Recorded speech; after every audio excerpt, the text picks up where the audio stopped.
an A. Okay? Aleph transliterates as a high comma. It is not the vowel A. That is something different. And I'll get into the vowels a little later. I'm going to do the consonants for right now. So this is Aleph. This is how you transliterate Aleph. Beit is kind of like a three-sided box. That's beit with the dot in it. That dot is called a dagesh. The dot, I'll explain the dagesh more to you later. For right now, understand this. The dot, this dagesh, makes this beit into a B, as in bat, or as in bat boy, or as in baby. Makes it a hard stop B. Without the dagesh, with just the beit, it equals a V. It softens the sound. But Aleph Bet, there you go. There's the alphabet. Aleph Bet, the first two letters. Okay? See? Simple. There's a few of these letters with the dagesh. You pronounce them differently. Without it, you pronounce them a little bit differently. But they mean the same thing. Okay. So we have Aleph. I'll put Aleph up here. We have beit with the dagesh. We have beit without the dagesh. This is a comma. This is a hard B. This is a V. You have that so far? Now we go to Gimel.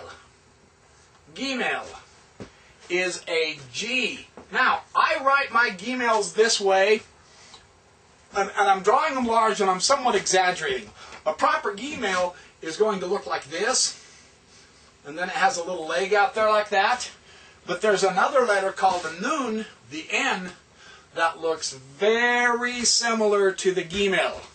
So I like to distinguish it. I like to make sure that leg shows. So that's my idiosyncrasy, or idiosyncrasy, whichever. Idiosyncrasy, yeah, I know. There's some who think I'm an idiot. That's fine. Boy, have I got them fooled. I really am an idiot. So we have Gimel. And Gimel is the G. As in go, as in girl, as in goody-goody gumdrops. G. Okay? This is with a dagesh. Gimel without the dagesh. Oh man, don't quit on me now. Is still Gimel. There isn't a lot of distinction in the pronunciation. Just so you know, Gimel takes a dagesh. Next letter is Dalet with the dagesh. Now notice this. I want you, when you write this, to write the one down and cross it over here a little bit. We want that. That's a Dalet. Dalet is D as in dog, drumstick, dodo, delicious, dandy, dynamite, daring, you know, D. Okay? That's Dalet. Oh, and I want the dagesh in it. That's Dalet. For now. Dalet also goes without a dagesh, and it is also D, but it's th also. It can be th. It softens somewhat, but the pronunciation is very hard to hear when you're listening to the Hebrew, so we'll get that as we learn how to speak it. Okay? Just for now, Dalet is D. Okay. See, look at this. 1, 2, 3, 4. You've already been through 4 letters. That's almost a sixth of the way through. That's better than a sixth of the way through Hebrew. Piece of cake, right? Don't worry, I'll do lots of reviewing also. I'm not trying to go too fast, I promise. I just want you to see the various letters of the Hebrew. The next one is Hey. H-E. Hey has to have this gap. Notice that gap. Do not draw it touching. That is forbidden for this letter. We want that gap. That gap makes that letter Hey. Alright? So we have hay, which is H, as in hay. Yeah, hay. It's a hay. Or hot, or Henry, or happy. Happy, happy, happy. Yeah, we love to be happy. So this is hay. So we have Aleph, Beit, with the Dagesh, Vet, without it, Gimel, Gimel, Dalet, Dalet, hay. The next one is Vav. Now, this is the V. I have also seen it as W. That's technically the classical Hebrew way to pronounce it. We're going to use the modern pronunciation. We're going to use it as V also. And you say, well, wait a minute, we've got a V sound. That's correct, we do. But trust me, this is Vav, and it is V. And it's a small little angle, and then straight down. Very simple letter. Okay? That is Vav. Now, the next letter, we're making progress, people. Now, Zayin, in this next letter, Zayin is very similar to a Vav, except we want the cross member to go all the way across. You don't draw Zayin like this. No. You draw it with the angle. You want it with an angle. And it's not a real long mark either. No. Zayin is just a crossbar like that. And this is Z. So this is Zayin, and it is a Z. As in zippity-doo-dah, zippity-yay. Now you know why I kept my day job. I can't sing. Z as in Zion. Now the next letter is Het.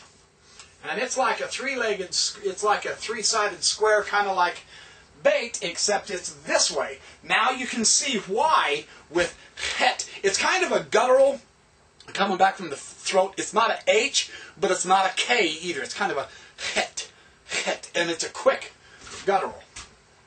No gap. This is hay. This is Het. That's why it's important to have that gap in that hay. Must have it. See, when you write Hebrew, there's no speed writing. Just draw the letters accurately, because so many of these start looking alike. And we'll see that in the manuscripts. That's why the scholars wrangle so much. So this is Het. And this is transliterated. The sound of Het is CH as in Bach. Bach. But it's not a K. We'll practice that. Just for now, realize it's not H and it's not K. It's not Ch either. It's Het. That's as good as I can do for you. Sorry. The next letter is a really interesting looking one. This is why I'm going to assign you. Your first assignment is to write every one of these Hebrew letters 101 times. We want superior understanding of Hebrew because we want to read the Scriptures fluently in Hebrew, right? So we're going to do this the rabbinic method. We're going to do this with the Jewish style because they are the best. Okay? Pet, you're going to want to practice because it comes around like that, then flat, then straight up, then a little tail. So this side is curved.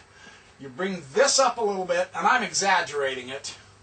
You bring that down and curved, flat, straight up, and then a tiny drop like that. That's called Pet. And I'll bet you can tell me what letter that is. T, as in tank. Tet, as in stop. But you transliterate it with the dot under the T because there is another T that will do. You know what? I'm teaching you wrong here already. Holy cow. V, I put the pronunciation. The transliteration of vet is B with a line under it. That tells you that's pronounced as V.